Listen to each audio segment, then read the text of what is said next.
এই একটি দোয়া দিনে একবার পরে যদি আপনি মারা যান, আপনি জান্নাতে চলে যাবেন, আপনি জান্নাতি মানুষ হয়ে যাবেন। এই একটি দোয়া যদি আপনি দিনে একবার পরে মরে যান, আপনি সাথে সাথে জান্নাতে চলে যাবেন। মরতে দেরি হবে, জান্নাতে যেতে দেরি হবে না।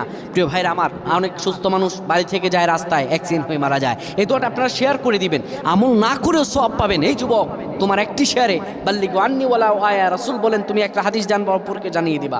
বাড়ি থেকে এগুলো মা বোনদের কাছে আপনারা শেয়ার করে দিবেন, আল্লাহ তাআলা ফজিলত দান করবেন, মনের সব আশাগুলো পূরণ করে দিবেন।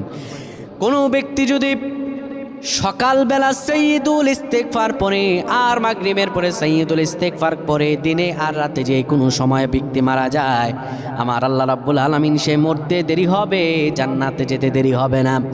দোয়াটা হলো আল্লাহুম্মা আনতা রাব্বি লা ইলাহা ইল্লা আনতা খলাকতানি ওয়া আনা আবদুকা ওয়া আনা আলা হাদিক ওয়া ওয়া'দিকা মাসতাতা'তু আউযু বিকা মিন শাররি মা সানা'তু